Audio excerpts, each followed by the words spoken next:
జాతీయ అంతరిక్ష దినోత్సవ సందర్భంగా నన్ను ముఖ్య అతిథిగా ఆహ్వానించినందుకు శ్రీ ఏ రాజరాజన్ గారికి, distinguished scientist, director, Satish Dhawan space centre, SHAR Sriharikota range director గారికి మనస్ఫూర్తిగా నా కృతజ్ఞతలు. నేను ఊహించలేదు యాక్చువల్ ఇలాంటి అంతరిక్ష దినోత్సవానికి నన్ను అతిథిగా ఆహ్వానిస్తాను. నేను ఎప్పుడు ఊహించలేదు, ఎందుకంటే నేను శాస్త్రవేత్తని కాదు.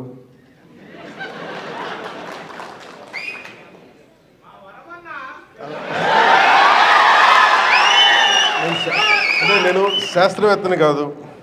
నాకు ఆశ్చర్యం కలిగింది నన్ను ఆహ్వానించినందుకు. అంటే ఏది కోరుకున్నా జరుగుద్ది అనేది ఇంకోసారి ప్రూవ్ అయింది నా జీవితంలో. So I would like to convey to you, it's always been my desire to come to Sriharikota, right from my childhood. దేని గురించి చెప్తాను. నేను నెల్లూరులో చదువుకున్నాను. అంటే ఆ రోజు అంటే నేను వచ్చిన కొత్తలో ఎలా ఉండదంటే ఒక 3-4 years అయింది అనుకుంటా, 5 years అయింది ఆర్యభట్ట శాటిలైట్ లాంచ్ చేసి. So it was brimming with energy. అంటే ఒక సైంటిఫిక్ ఒక జోష్ ఉండేది స్కూల్స్లో, మా టీచర్స్ అలా చెప్పేవారు. సో నాకు కొంచెం ఆ సైంటిఫిక్ ఇంట్రెస్ట్ ఉండేది, క్యూరియాసిటీ, సైంటిఫిక్ క్యూరియాసిటీ. సో ఇలా ఆలోచిస్తున్నప్పుడు నన్ను మా టీచర్ ఏం చేసిందంటే, నేను ఎక్కువ అడుగుతూ ఉండేవాడిని టీచర్ని, ఇదేంటి అదేంటి ఎక్కువ అడుగుతూ ఉంటే ఆవిడ విసుగు వచ్చి నన్ను, నేనే ఉన్నదేమో 6th-లోనో 7th-లోనో, ఆవిడ నా ప్రశ్నలకు విసుగు వచ్చేసి ఓ పని చేసి నీకు రైట్ పనిష్మెంట్ అని చెప్పి నన్ను ఆర్యభట్ట సైన్స్ క్లబ్కి ప్రెసిడెంట్గా చేసి పెట్టాను. ఎందుకంటే మాట్లాడకుండా ఉంటాను. ఆవిడ ఇచ్చిన మొదటి అసైన్మెంట్ ఏంటంటే, ఒక ఆర్యభట్ట మన శాటిలైట్ మొదటి ఉపగ్రహం, అరే దీన్ని మోడల్ చేసి పట్టుకురంటారు మీరు అందరూ. ఎలా చేయాలో తెలియలేదు. పేపర్లు వేసాం, గీసాం, చెక్క ముక్కలు తెచ్చుకున్నాం, కార్డ్బోర్డులు తెచ్చుకున్నాం, ఇరిగిపోయినాయి, ఊడిపోయినాయి, గమ్ములు దొరికేవి కావు. ఏదో బ్లూ కలర్ గమ్ ఒకటి ఉండేది, క్యామ్లిన్ గమ్, అదేసే ఊడిపోయేది.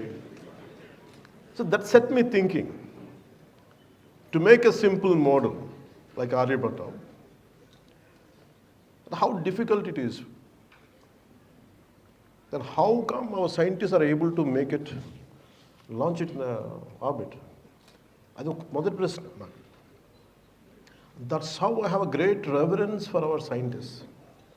మన శాస్త్రవేత్తల మీద ఆ వయసులో చిన్న మోడల్ తయారు చేయడానికి ఇబ్బంది పడిపోయాం, కష్టపడ్డాం. ఆఖరికి మా టీచర్కి చిన్న అది కొంచెం దాదాపుగా అది ఆర్యభట్ట శాటిలైట్ లాగా ఉందా లేదా అనేది ఉండేది. అది కొంచెం ఇట్లా వంకరగా ఉన్న అది ఇచ్చాం ఫైనల్. అది నేను సాధించిన విషయం. అలాంటిది శాస్త్రవేత్తల మీద ఎందుకు నాకు అంత గౌరవం అంటే, అపరిమితమైన గౌరవం అంటే, మా అమ్మ ఒకసారి అమెరికాలో కూడా ఒక స్పీచ్లో చెప్పాను, ఈ భారతదేశం ఎందుకు గొప్పది అంటే, ప్రారంభమే శ్రీహరికోటకు వస్తే సరస్వతి సూక్తంతో ప్రారంభించడం నాకు చాలా ఆనందంగా కలిగించింది. ఒక్కొక్క దేశంలో ఒక కల్చర్లో చదువు చెప్పే దేవతకి ఏ పేరైనా పెట్టుకోవచ్చు, కానీ మనం పెట్టుకున్న సరస్వతీదేవి. ఆ సరస్వతీదేవికి మనం ఇచ్చే ఆ నివాళి, ఆ కృతజ్ఞత, అది చాలా ఆనందం కలిగజేస్తుంది. అంటే శ్రీహరికోట సక్సెస్ ఇవన్నీ నాకు ఆలోచిస్తే, ఇందాక మన రాజరాజన్ గారితో మాట్లాడుతుంటే, మేము చాలామంది విద్యార్థుల్ని సిటీస్లో ఉన్న స్కూల్స్కి కాదు, ఎక్కడో మారుమూల ఉన్న very interiors of India, interiors of Bharat, we go there and we reach out, we try to identify them, we try to educate them, we try to dig the we try to inculcate that scientific temperament ఉందని. ఇవన్నీ చెప్తా ఉంటే చాలా ఆనందం కలిగింది. సగటు భారతీయుడిలో, సగటు ఒక మధ్యతరగతి, దిగువ మధ్యతరగతి, డబ్బులు ఉన్న వాళ్ళ దగ్గర విలువలు మటుకు చాలా ఆకాశానికి ఉన్నంత విలువలు ఉంటాయి. ఇది ఎందుకు చెప్తున్నానంటే, ఈరోజు ఎవరు వచ్చినా కానీ ఒక్కొక్క శాస్త్రవేత్తలు ఇక్కడ ముందున్న ఒక్కొక్క ఎక్స్పర్ట్స్ శాస్త్రవేత్తలు అందరినీ చూసుకుంటా ఉంటే, వేదిక పైన ఉన్న డిస్టింగ్విష్ సైంటిస్ట్ అందరిని చూసుకుంటే వాళ్ళందరూ దేశాన్ని వదిలి వెళ్ళిపోయి ఉండొచ్చు, ఈ జ్ఞానాన్ని అమెరికాకో ఇంకో కంట్రీస్కో వెళ్ళిపోయి ఉండొచ్చు. వాళ్ళ దేశభక్తి కానీ వాళ్ళ నేల మీద ప్రేమ ఎంత ఉందంటే వాళ్ళు ఇక్కడ ఉండిపోయారు. భారతదేశాన్ని అంతరిక్ష మన చిత్రపటంలో పెట్టగలిగారంటే వాళ్ళు కొన్ని వద్దనుకున్నారు. ఆ విలువలు మన ఇళ్లలోనే ప్రారంభమవుతాయి, మన తల్లిదండ్రుల దగ్గర ప్రారంభమవుతాయి, మన అధ్యాపకుల దగ్గర, మన టీచర్ల దగ్గర ప్రారంభమవుతాయి. సో నాకు అమెరికాలో చెప్పింది ఏంటంటే, అంటే మీరందరూ విజిల్స్ వేస్తున్నా ఏళ్ళ వేస్తుంటే నాకు చాలా ఇబ్బందిగా ఉంది. అంటే నేను కనిపించే వ్యక్తిని ఒక సినిమాలో చాలామంది కష్టం మీద, imagine around 150 people or 200 people work together. Someone writes a script, someone creates music. Maybe I'll carry all their work and project myself as a hero, but deep down I know they are the ones who really contributed. They projected me. So when someone claps for me, when someone applauds me, always I know that there are a lot of great strength, great hard work behind me. A lot of people, unsung heroes. Unsung heroes. Alanti unsung heroes, they are there. మన ముందున్న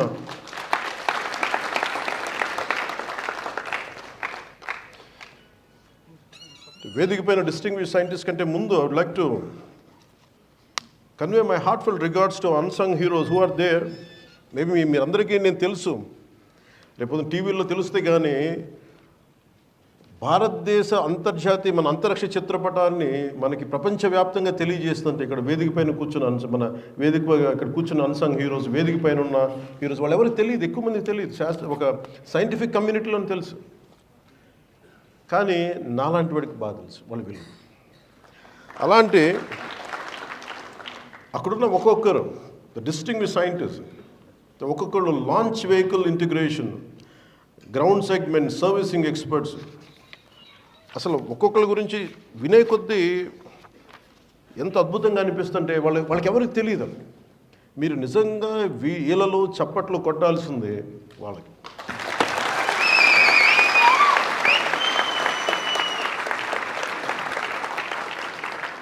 ఎందుకంటే నిజంగా వాళ్ళు లేకపోతే మనం లేము ఈరోజు. చిన్నప్పుడు ఎప్పుడో శ్రీహరికోట టూర్కి తీసుకెళ్తారని చెప్పి స్కూల్లో ఒక మాట చెప్తే నేను చాలా వెంపర్లాడి ఒకరోజు వెళ్ళాలని చెప్పి, but it took me 40 years plus రావడం. అందుకే నన్ను ఏదైనా కోరుకుంటే జరుగుద్ది, కానీ బలంగా కోరుకోవాలి. అది ఎలా వస్తుందో తెలియదు మనకి. స్కూల్లో నేను సెయింట్ జోసెఫ్ స్కూల్లో చదువుకున్నప్పుడు విద్యార్థిగా రావాలనుకున్నది, చూద్దాం అనుకున్నాను. వాళ్ళంటే లోపలికి ఎలవ్ చేయరు, అసలు పోలీస్ అంతా ఉంటారు, మిలిటరీ వాళ్ళు ఉంటారు, అసలు లోపలికి ఎలవ్ చేయరు. నాకేమో విపరీతమైన కోరిక, నేనేంటి వెళ్ళకపోయాను, జరగకపోతే ఏం చేస్తానంటే ఊహించుకుంటాను. ప్రతిసారి నేను శ్రీహరికోటకు వచ్చినట్టు లోపలికి వెళ్తే అక్కడ పోలీసులు అడ్డు పెట్టినట్టు ఆ థాట్ అసలు వెళ్ళనిచ్చేది, ఆలోచనలోనే వెళ్ళలేకపోయాను లోపలికి. బట్ నేను ఆ థాట్ వదిలేవాడిని కదా. ఫైనల్గా ఒకసారి మట్టి గేట్ దాకా వెళ్ళాను, అంతే, అక్కడ ఆగిపోయింది నా థాట్. కానీ 40 సంవత్సరాల తర్వాత సైన్స్ అండ్ టెక్నాలజీ డిప్యూటీ సీఎంగానే కాకుండా science and technology, forest and environment, Panchayati Raj ఈ శాఖలు తీసుకున్న తర్వాత నాకు ఈ పిలుపు రావడం నాకు అనిపించింది, it is the cosmic intelligence, లేదంటే మన కనిపించని ఈ విశ్వం తాలూకు శక్తి నన్ను ఇక్కడ తీసుకొచ్చేలా చేసింది. ఇది నా కోరిక తీర్చడానికి ఒకటైతే, ఇంకొకటి నా కోరిక చిన్నప్పుడు ఎందుకు మన కనిపించే శాస్త్రవేత్తలు కనిపించే దేవతలను మా అమ్మ ఎందుకు చెప్పిందంటే, అంటే సగటు భారతదేశంలో ఉన్న తల్లి తండ్రి ఎలా ఉంటారని చెప్పడానికి మా అమ్మ చాలా సగటు నిదర్శనం. రోజు మా అమ్మ సాయంత్రం దీపం లైట్ వేసేటప్పుడు దండం పెట్టుకుంది. Every time she used to switch on the light around evening time. She used to do with folded hands and she used to do namaskars. So I used to ask her, I said, whom you praying? She laughed and said, she didn't say anything one day, but I was questioning consistently. After 3-4 days she said, నేనేమనుకున్నాను, ఏ దేవుడికి పూజిస్తున్నావు అమ్మ? Which god you praying? అమ్మంది Thomas Alva ఎడిసన్కి రాదు. అది ఎంత తాక్కుపోయిందంటే, ఎంత హత్తుకుపోయిందంటే సమాధానం. సో మా అమ్మంది భగవంతుడు అంటే ఎలా ఉంటాడంటే, అతను భగవంతుడు అనండి కాదు, మన భగవంతుడు ఎప్పుడు కనిపించడు, భగవంతుడు మన దైవ మనుష్య రూపేణాందు. అంటే భగవంతుడు మనుష్య రూపంలోనే వస్తాడు.